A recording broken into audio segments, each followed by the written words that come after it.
దేవుని పరిశుద్ధ నామానికి మహిమ కలుగును గాక. క్రీస్తునందు ప్రియులారా,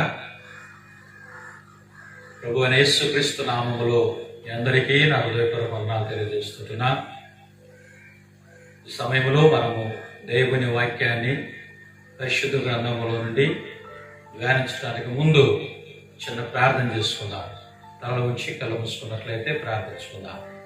ప్రేమ కలిగిన మా తండ్రి, పరిశుద్ధుడా, జీవాధిపతి, నీ పరిశుద్ధమైన పాదముల వందనాలు, స్తోత్రములైనా ఈ దినమున నీ బిడ్డలు యూట్యూబ్ ఛానల్ వల్ల వాక్యాన్ని వింటున్న ప్రతి ఒక్కొక్కరిని మీ నామములో ఆశీర్వదించండి, దీవించండి. ఉన్నతమైన నీ కృపలో వారిని భద్రపరచండి. మీ మహిమలో నీ బిడ్డల యొక్క ప్రతి అవసరాల మీద తీర్చి నీ రెక్కల నీడలో భద్రపరిచి నీ రాకడకు మీరు సిద్ధపరచమని ఈ సమయంలో నా ప్రభువు నీ బిడ్డలతో నీ లేఖనాలలో నుండి కొన్ని మాటలు బోధించుచుంటుండగా మీరే మా మధ్యలో సంచరించి పరిశుద్ధాత్మదేవ ప్రతి ఒక్కొక్కరితో స్పష్టముగా అర్థమయ్యే రీతిలో మీరు మాట్లాడి మహిమ పొందమని యేసు నామములో అడుగుచున్నాము తండ్రి, ఆమేన్. ఆమేన్. క్రీస్తునందు ప్రియులారా, మరి దేవుని వాక్యాన్ని వినడానికి ముందు మనం ఒక చక్కటి పాట జీసస్ ప్రేయర్ మినిస్ట్రీ తరపున మన పెద్దలు మరి ఒక చక్కటి పాట పాడి దేవుని నామాన్ని మహిమపరుస్తారు. మీరు అందరూ చక్కగా వినాలని కోరుకుంటున్నా.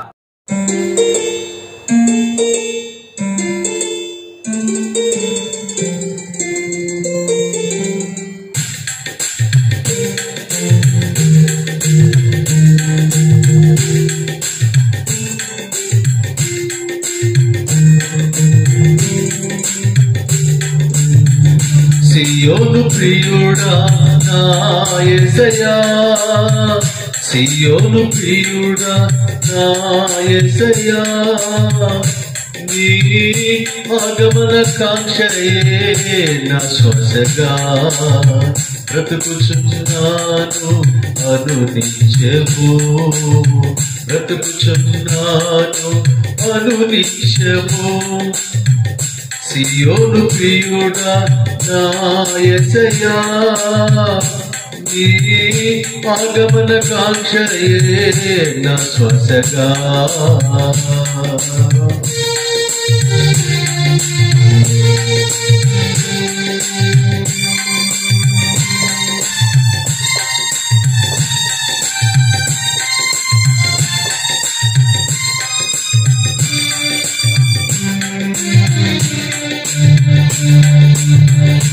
నాలో ప్రారంభించిన నీ చిత్తమును నెరవేర్చుటకు సమర్థుడవు.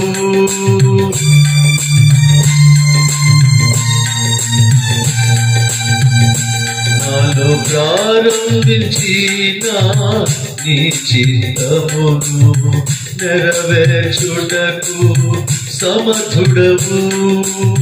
నా జయమునే సాధ్యము చేయుటకు సియోనులో నుండి ఆదుకొనువాడవు. నా జయమునే సాధ్యము చేయుటకు సియోనులో నుండి ఆదుకొనువాడవు. శాశ్వత కాలము వరకు స్తుతి నొందువాడవు నీవు, శాశ్వత కాలము వరకు స్తుతి నొందువాడవు నీవు. సియోను ప్రియుడా నా యేసయ్యా, సియోను ప్రియుడా నా యేసయ్యా.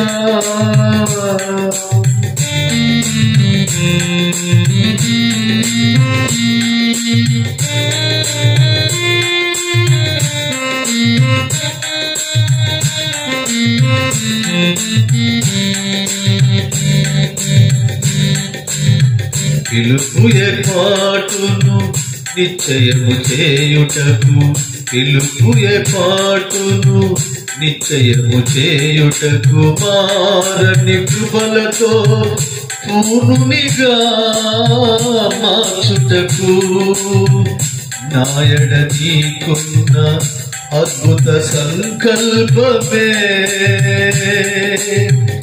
ఆది సంభూతుడా శాశ్వతమైనావు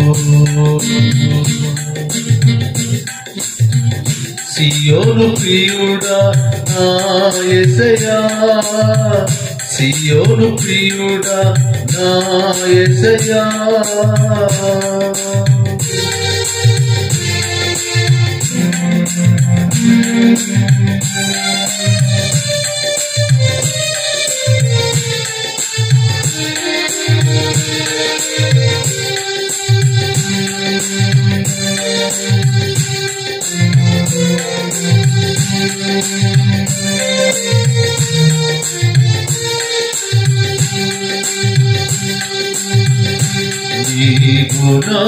గుణాతిశయములు ప్రచురము చేయ అల్పకాల శ్రమలు సహించుటకు నీ గుణాతిశయములు ప్రచురము చేయ యాత్రికునిగా సాగుదురు అల్పకాల శ్రమలు సహించుటకు అల్పకాల శ్రమలు సహించుటకు నిత్య మహిమాశలే హేతువులాయను నిత్య మహిమాశలే హేతువులాయను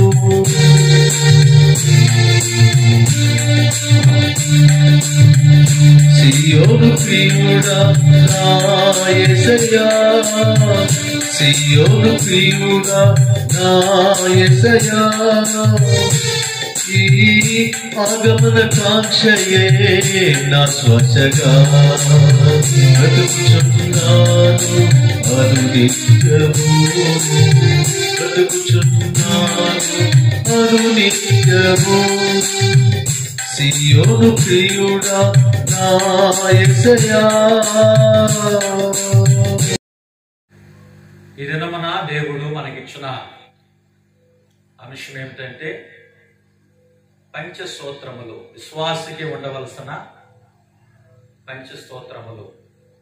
ఏంటి పంచస్తోత్రములు? పరిశుద్ధ గ్రంథముల నుండి మనము కొన్ని విషయాలు ధ్యానం చేసుకుందాం. అపోస్తలుడైన పౌలు రాసిన మొదటి కొరింథీయులకు రాసిన పత్రిక 16వ అధ్యాయము 13వ వచనము 14వ వచనాన్ని మనం చదువుకుందాం. మొదటి కొరింథీయులకు రాసిన పత్రిక 16వ అధ్యాయము 13, 14వ వచనములు, మెలకువగా ఉండుడి, విశ్వాసమందు నిలకడగా ఉండుడి, పౌరుషము గలవారై ఉండుడి, బలవంతులై ఉండుడి, వీరు చేయు కార్యములన్నీ ప్రేమతో చేయుడి. మరి లేఖన భాగంలో నుండి మనం కొన్ని విషయాలు ధ్యానం చేసుకుందాం. పరిశుద్ధాత్మ దేవుడు మనకు ఈ దినాలలో నేర్పించుచుంటున్న ప్రతి అనుభవము ఒక ఆత్మీయమైన అనుభవంగా మనము గుర్తెరగవలసిన వారం అవుతున్నాం. ఒకవేళ శారీరకంగా శ్రమ, బాధ, బిక్కట్లు అనుభవిస్తూ ఉంటున్నామేమో, కానీ ఈ దినములు మనకి దేవుడు నేర్పించే ఆత్మీయ అనుభవాలు, ఆత్మీయ సత్యాలను మనము గ్రహించి నేర్చుకోవాలనే దేవుడు తన సేవకుల ద్వారా అనేక విధాలుగా ప్రభు మాట్లాడుతూ ఉంటున్నాడు. మరి పౌలు కొరింథీ సంఘానికి రాస్తున్న మాటలు ఇవి. ఇక్కడ 5 విషయాలు మనం గమనిస్తాం. పంచసూత్రములంతా విశ్వాసి మరి 5 లక్షణాలు కలిగి ఉండాలని పౌలు సంఘాన్ని హెచ్చరిస్తూ ఉంటున్నాడు. మొదటిగా మనం బైబిల్లో మనం చూస్తుంటున్నప్పుడు మెలకువగా ఉండుడి, సంఘాన్ని మేల్కొలుపుతూ ఉన్నారు. ఎవరిని చూసి మెలకుగా ఉండమని చెప్తారంటే నిద్రలో ఉండేవారిని, మత్తుగా ఉండేవారిని, మరి కొంతమంది ఎప్పుడు మత్తుగానే ఉంటారు, నిద్రపోతానంగానే ఉంటారు. ఇలాంటి వారిని చూసి మనం చెప్పగలుగుతాము మెలకువగా ఉండుడే అని చెప్పి. మరి పరిశుద్ధ గ్రంథములో మనం చూస్తుంటున్నప్పుడు పౌలు సంఘాన్ని హెచ్చరించినట్లుగా దేవుడు ఈ దినమున దేవుని వాక్యము ద్వారా నిన్ను హెచ్చరిస్తూ ఉంటున్నారు. మెలకువగా ఉండుడి, ఏ విషయంలో మెలకుగా ఉండాలి, మనం ఏ విషయంలో నిద్రపోతున్నాము, ఏ విషయంలో మత్తులుగా ఉన్నాము, ఏ విషయంలో మందముగా ఉన్నాము, మరి దేవుడు ఎరిగిన వాడై ఉన్నాడు. ఏ విషయంలో మనము మెలకువ లేని వారుగా ఉన్నామో ఆ విషయంలో మెలకువ కలిగి ఉండాలని ప్రభు హెచ్చరిస్తుంటున్నాడు. ఆనాడు శిష్యువులు కూడా దేవుడు ఆజ్ఞాపించాడు.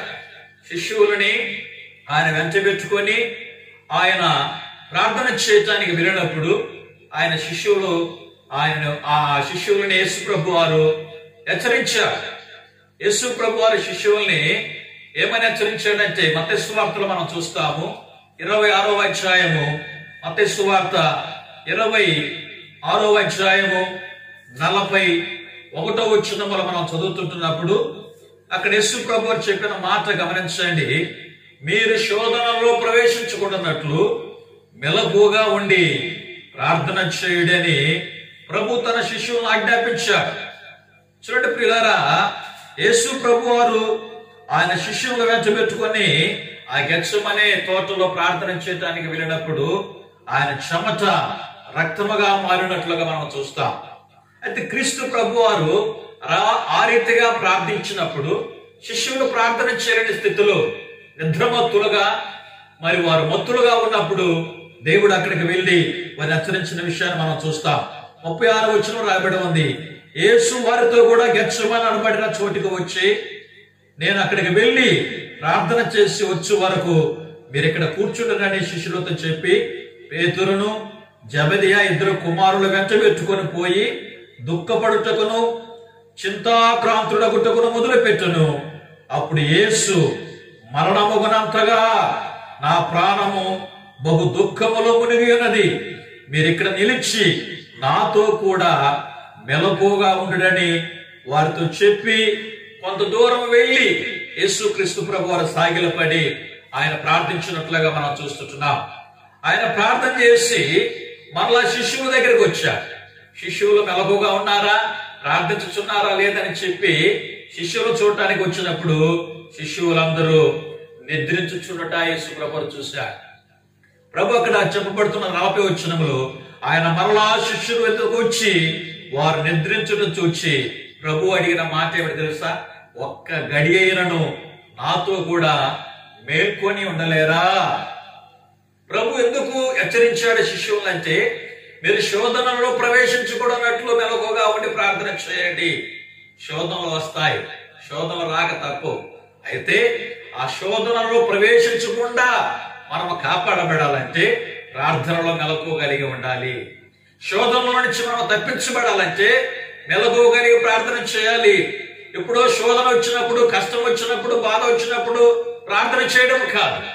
ఎల్లప్పుడూ మనము ప్రతిదినము ప్రతిరోజు దావీదు వలె వేకువనే లేచి, కీర్తనకారుడైన దావీదు 5వ అధ్యాయంలో మనకు సెలవిస్తూ ఉంటున్నాడు. ఆయన ఉదయాన్నే లేచి దేవుని సమ్ముఖంలో ప్రార్థించినట్లుగా మనం చూస్తుంటున్నాం. యెహోషువ ఉదయకాలం లేచి ప్రార్థించినట్లుగా మనం చూస్తుంటున్నాం. మన జీవితంలో కూడా దేవుని సమ్ముఖములో ఉదయకాలం లేచి ప్రతిరోజు ప్రతి దినము దేవుడు మనకిచ్చిన అవకాశాన్ని సద్వినియోగం చేసుకుంటూ ప్రార్థించవలసిన శిష్యులు ప్రార్థించగా నిద్రమత్తులుగా ఉండరి. నిద్రించుట యేసు చూచాడు. ఒకవేళ ఈరోజు మనల్ని ప్రభు చూస్తే మనం ఎలాగ ఉన్నామో ఒకసారి ఆలోచించాలి. నిద్రలో ఉన్నామా, మత్తులో ఉన్నామా, బలహీనులుగా ఉన్నామా, ప్రార్థన చేయకుండా ఉన్నామా? గమనించిన ప్రియులారా, దేవుని వాక్యం తెలియచేయబడుతుంటుంది, మీరు శోధనలో ప్రవేశించుకున్నట్లు మెలకుగా ఉండి ప్రార్థన చేయాలి. ఎందుకు మెలకుగా ఉండాలి, ఎందుకు మెలకుగా ఉండి ప్రార్థన చేయాలి అని మన బైబిల్లో మనం చూసినట్లయితే పేతురు రాసిన పత్రికలో 1వ అధ్యాయము, పేతురు రాసిన పత్రికలో మరి దేవుడు కొన్ని విషయాలు మనకు తెలియజేస్తున్నాడు.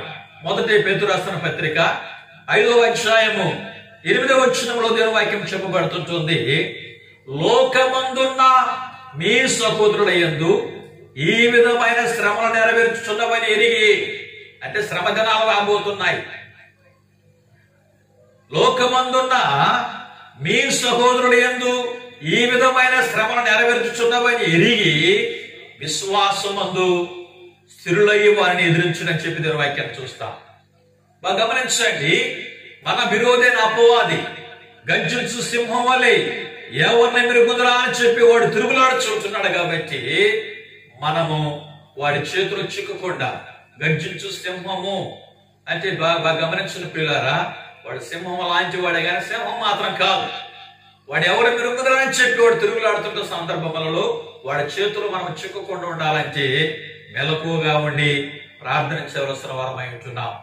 పేతురు రాసిన పత్రికలో గమనించండి, మార్కు సువార్త 13వ అధ్యాయము, మార్కు సువార్త 13వ అధ్యాయము 33వ వచనములో కూడా దేవుని వాక్యం తెలియజేయబడుతుంటుంది. మార్కు సువార్త 13వ అధ్యాయము 33వ వచనములో, జాగ్రత్త పడుడి, మెలకువగా ఉండి ప్రార్థన చేయడి, ఆ కాలం ఎప్పుడు వచ్చునో మీకు తెలియదు.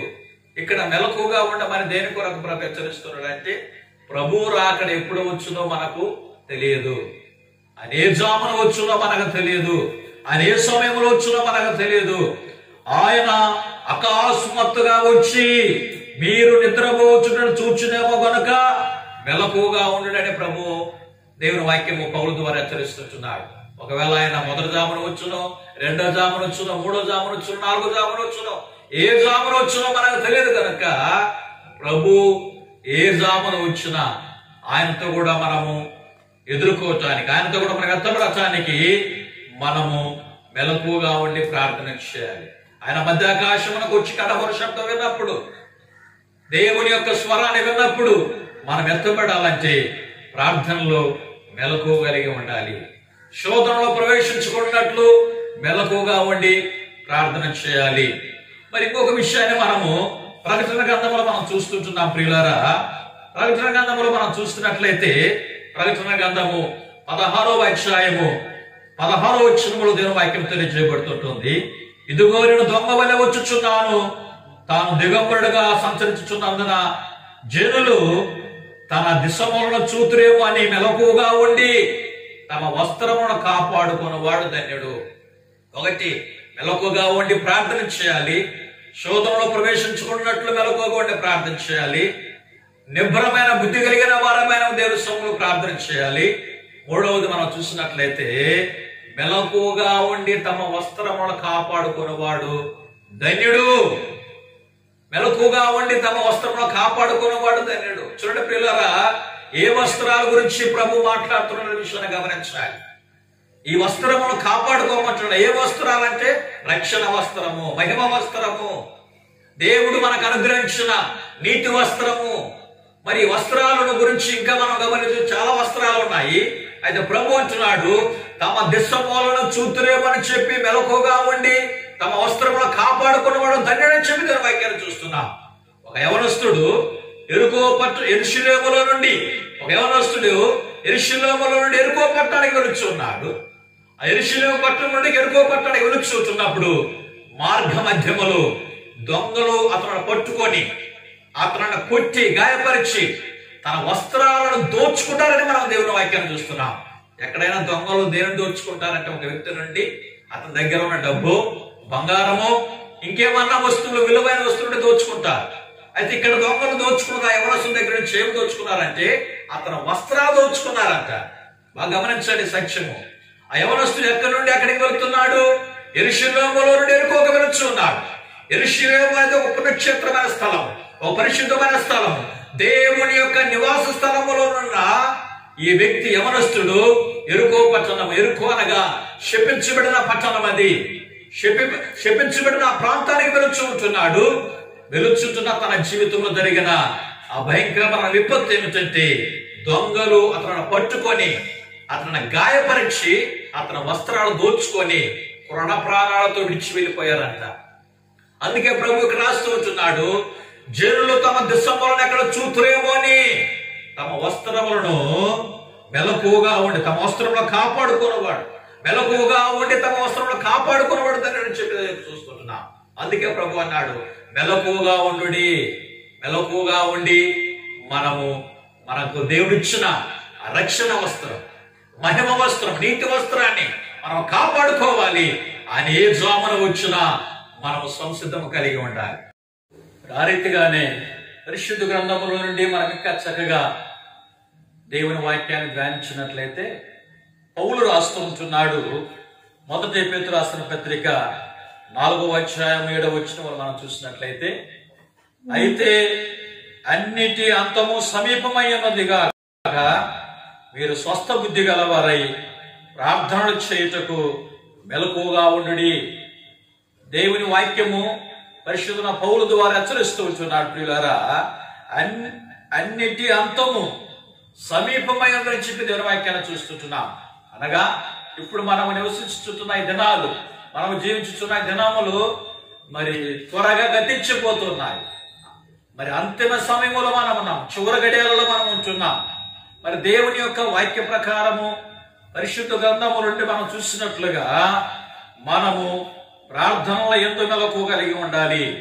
అన్నిటి అంతము సమీపంగా మీరు స్వస్థ బుద్ధి గలవారై ప్రార్థనలు చేయుటకు మెలకువగా ఉండని చెప్పి పరిశుద్ధ గ్రంథంలో మనం చూస్తున్నాం.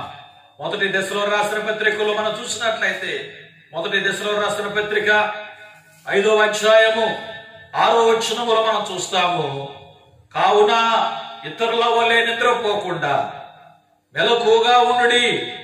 ఇతరుల వలె నిద్రపోకుండా మెలకువగా ఉండి మత్తులము కాక ఉందామని అంటాడు. ఇతరుల వలె అంటున్నాడు.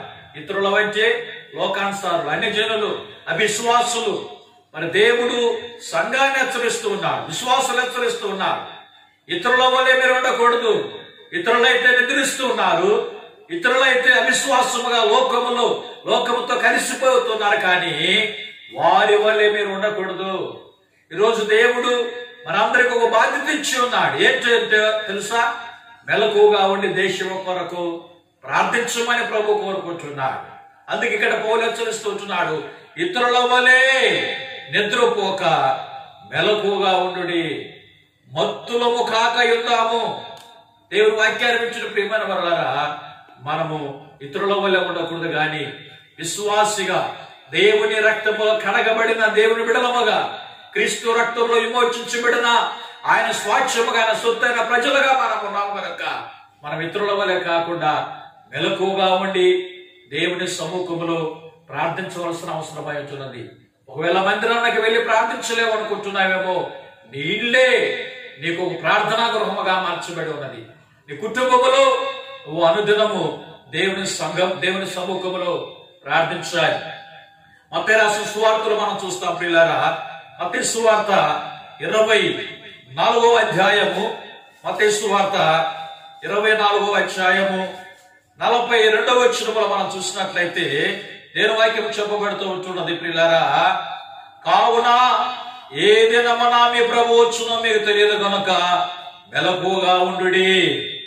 ఏ సమయమున వచ్చునో, ఏ దినమున మీ ప్రభువు వచ్చునో మీకు తెలియదు కనుక మెలకువగా ఉండుడి. ఏ జామున దొంగ వచ్చునో ఇంటి యజమానులుగా తెలిసి ఉండిన యెడల అతడు మెలకువగా ఉండి తన ఇంటికి కన్నము వేయనిడని మీరు ఎరుగుదురు. మీరు అనుకున్న గడియలో మనిషి కుమారుడు వచ్చును గనక మీరును సిద్ధముగా ఉండుడని చెప్పి దేవుని వాక్యాన్ని చూస్తుంటున్నా. ఏ సమయంలో వచ్చునో, ఏ దినమున మన ప్రభు వచ్చునో మనకు తెలియదు కనుక ప్రభు వాక్యం తెలియజేస్తున్నది, మెలకువగా ఉండుడి. ఈ యొక్క ఆ పంచసూత్రములో మొదటిది మెలకువగా ఉండుడి. ఈ మెలకువను మన జీవితము మేల్కొని ఉండాలి. నిద్రమత్రముగా ఉండకూడదు, నిద్రిస్తూ ఉండకూడదు. మనం మేల్కొని దేశము కొరకు ప్రార్థించవలసిన వారం అవుతున్నాం. ఈనాడు అనేకమైన లోకములో ఉన్నవారు అనేకులు కూడా మేల్కొని రాత్రింబగుళ్ళు దేశం యొక్క సంరక్షణ నిమిత్తము దివారాత్రములు పనులు చేస్తూ ఉన్నారు. ఒక పక్క డాక్టర్లు, ఒక పక్క రక్షక భటులు, ఒక పక్క మరి దేవుని యొక్క బిడ్డలు కూడా ఉంటున్నారు. అయితే సంఘముగా కూడి ఉంటున్న మన జీవితంలో కూడా, విశ్వాసులై ఉంటున్న మీ జీవితంలో కూడా మెలకువగా ఉండి దేశము కొరకు ప్రయాసపడి ప్రార్థన చేయవలసిన వారమై ఉంటున్నాం. దేవుని వాక్యం ఇచ్చిన ప్రియమైన వారలారా, ఒకవేళ ఇన్ని దినాలు నిద్రిస్తున్నావేమో, మేల్కొని లేకుండా మత్తులో ఉన్నావేమో, మెలకువగా ఉండి ప్రార్థన చేయడం లేదేమో, కానీ రాత్రి ప్రభు నీకు ఇచ్చే మంచి అవకాశం. ప్రతి రాత్రి దేవుని సముఖములో నువ్వు మెలకువగా ఉండి ప్రార్థన చేయాలి. పౌలు అందుకే హెచ్చరిస్తున్నాడు. ఎఫెసీయులకు రాసిన పత్రిక 5వ అధ్యాయము 14వ వచనము దేవుని వాక్యం తెలియజేయబడుతుంటుంది. అందుచేత నిద్రించుచున్న నీవు మేల్కొని మృతులలో నుండి లేవు, క్రీస్తు నీ మీద ప్రకాశించునని ఆయన చెప్పుచున్నాడని బైబిల్ వాక్యాన్ని మనం చూస్తుంటున్నాం. ఒక నిద్రిస్తున్నావా, మత్తులో ఉన్నావా, ఈ దినం నుంచి ప్రారంభించు దేవుని సమ్ముఖములో ప్రార్థించడానికి. మెలకుగా ఉండి దేవుని సంఘములో ప్రార్థన చేయడానికి మేల్కో. ప్రభు వాక్యం తెలియజేస్తుంది, మృతులలో నుండి నీవు లేవు, క్రీస్తుని మీద ప్రకాశించునని చెప్తున్నాడు. యెషయా గ్రంథము 52వ అధ్యాయంలో కూడా మనం చూస్తాం. యెషయా గ్రంథము 52వ అధ్యాయము 1వ వచనంలో తెలియజేయబడుతుంటుంది, సియోను లెమ్ము నీ బలము ధరించుకొనము, పరిశుద్ధ పట్టణమైన యెరూషలేమా నీ సుందర వస్త్రము ధరించుకొనము. ఇక మీదట సున్నత పొందిన వాడొక్కడైనను అపవిత్రుడు ఒక్కడైన లోపలికి రాడు. దానికి స్తోత్రాలు. అపవిత్రుడు ఇక్కడ ఎవరు ఉండకూడదు. దేవుడు సంఘాన్ని హెచ్చరిస్తున్నాడు, సియోను లెమ్ము నీ బలము ధరించుకొనము, పరిశుద్ధ పట్టణమైన యెరూషలేమా నీ సుందర వస్త్రము ధరించుకొనము. ఇక మీదట సున్నతి పొందిన వాడు, రక్షించబడిన వారు ఈ దినములలో, కడవరి దినములలో అపవిత్రుడు, అన్యాయ స్థితి దుర్మార్గుడు నీలోని కుటుంబములని సంఘములో ఉండటానికి వీలు లేదు. ప్రభు హెచ్చరిస్తున్నాడు, ఇక మీదట సున్నత పొందిన వాడు ఒక్కడైనను అపవిత్రుడు ఒక్కడైనను లోపలికి రాడు. ఎందుకో తెలుసా? సిద్ధపడవలసిన సమయం ఇది. క్రీస్తు రాకడ కొరకు, ప్రభు కొరకు సిద్ధపడవలసిన సమయము. ఏ జామున ఏ సమయమున మన ప్రభు వచ్చునో మనకు తెలియదు కనుక మెలకుగా ఉండి ప్రార్థన చేయండి.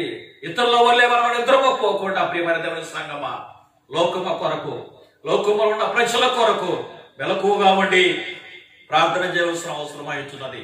కాబట్టి ఈ వాక్యాన్ని వింటున్న మీ జీవితములు, మీ కుటుంబములు ఒకవేళ ఎన్ని దినాలను ప్రార్థిస్తుండవచ్చు, కానీ ఇంకా పట్టుదల కలిగి, ఆసక్తి కలిగి దేవుని సంఘములో, దేవుని సముఖములో మోకరించి ప్రార్థన చేయండి. దేశం యొక్క సంరక్షణ కొరకు, పట్టణం యొక్క భద్రత కొరకు, దేశంలో ఉన్న ప్రజల యొక్క రక్షణ కొరకు, నశించిపోతున్న అనేకులు ఈ కడవరి దినములలో క్రీస్తు ప్రభువుని వారి గుర్తెరుగునట్లుగా, వారి సొంత రక్షకుడు అంగీకరించినట్లుగా మెలకుగా ఉండి ప్రార్థన చేయండి. గమనించారా? మెలకుగా ఉండి ప్రార్థన చేయకపోతే ఏమైపోతామో తెలుసా? అపవాదిగోడు మన వస్త్రాలను దొంగలించుకొని వెళ్ళిపోతాడు. మన వస్త్రాలని, మనకున్న రక్షణ, మనకున్న విశ్వాసాన్ని, మనకున్న పరిశుద్ధతను, భక్తిని కోల్పోతాం. సాతానుడు తొలగించేస్తాడు. ఎబ్రీ రాసిన పత్రిక 12వ అధ్యాయం 1వ వచనం చూస్తాము, వాడు సులువుగా చిక్కులు పెట్టునంట. సులువుగా నీ మతిని, నీ యొక్క స్థిరమైన జీవితాన్ని వాడు మలిపేస్తాడు, ప్రక్కగా తిప్పుతాడు. ఏదో ఒక ఆశ చూపించి నిన్ను లోకములోనికి లాగేసుకుంటాడు. దానికి నువ్వు బాసును కావద్దు. నీ విశ్వాసాలను కాపాడుకో, నీ ప్రార్థన జీవితాలను కాపాడుకో. శిష్యులు నిద్రించారు, యేసు ప్రభు వారు నిద్రించాల. ఆయన మెలకుగా ఉండి ప్రార్థన చేశాడు. ఆయన మెలకుగా ఉండి ప్రార్థించాడు. కాబట్టి ఈ రోజు నిన్ను నన్ను కూడా ప్రభు హెచ్చరిస్తున్నాడు, మీరు శోధనలో ప్రవేశించుకున్నట్లు మెలకుగా ఉండి ప్రార్థన చేయండి. నిబ్బరమైన బుద్ధి కలిగిన వారై అపవాదిని ఎదిరించుటకు మనం మెలకుగా ఉండి ప్రార్థన చేయాలి. మూడవది మనం గమనించినట్లయితే అన్నిటి అంతము సమీపమైనది కనుక మనము మెలకుగా ఉండి ప్రార్థన చేయాలి. ప్రకటన గ్రంథంలో సెలవిచ్చినట్లుగా మన యొక్క రక్షణ వస్త్రమును దోచుకోకుండా, మన దిశమాలున్న ప్రజలు ఎక్కడ చూడకుండా మన వస్త్రములను మెలకుగా ఉండి కాపాడుకున్న వారి దగ్గర మనం చూస్తున్నాం. చివరిగా మనం చదువుకున్న వాక్య భాగముల నుంచి మనం గమనించినట్లయితే దేవుని వాక్యం చెప్పబడినట్లుగా మత్తయి సువార్త 24వ అధ్యాయము 44వ వచనములో మనం చూసినట్లయితే, మీరనుకొన్న గడియలో మనిషి కుమారుడు వచ్చును గనుకనే మీరును సిద్ధముగా ఉండుడి. మీరు అనుకున్న గడియలో, మనం ఎప్పుడు ఏ సమయంలో వస్తాడో మనకు తెలియదు, ఏ జామున వచ్చునో మనకు తెలియదు. అందుకే అక్కడ అంటాడు, మీరు అనుకున్న గడియలో మనిషి కుమారుడు వచ్చును గనుక మీరు సిద్ధముగా ఉండుడి. ఏ వాక్యాన్ని గమనిస్తున్నారా? మరి మనం సిద్ధంగా ఉండాలి. దేనిలో సిద్ధంగా ఉండాలంటే ప్రార్థన చేయుటకు ఎల్లప్పుడూ మనం సిద్ధముగా ఉండాలి. మెలకువ కలిగి ప్రార్థన చేయుటకు. అందుకే కొన్ని సంఘాన్ని పౌలు హెచ్చరించాడు. ఈ 5 సూత్రములలో, పంచ సూత్రములలో మొదటిది మెలకుగా ఉండి ప్రార్థన చేయండి. మనం దేవుని సముఖములో ఈ వాక్యాన్ని వింటున్న మనం అందరము కూడా మెలకుగా ఉండి మన దేశము కొరకు, ప్రజల కొరకు, దేశములో పనిచేస్తున్న ప్రతి ఒక్కొక్కరి నిమిత్తము ప్రతిరోజు మనం ప్రార్థన చేయవలసిన బాధ్యత మన మీద ఉన్నది కనుక మనం మెలకుగా ఉండి ప్రార్థన చేసి ప్రభు రాకడికి మనము సిద్ధపడి ఆ శిలువలో చేరటానికి అనుగుణము మనము సిద్ధము కలిగి జీవించుదాము. దేవుడి మాటలు దీవించి ఆశీర్వదించునుగాక.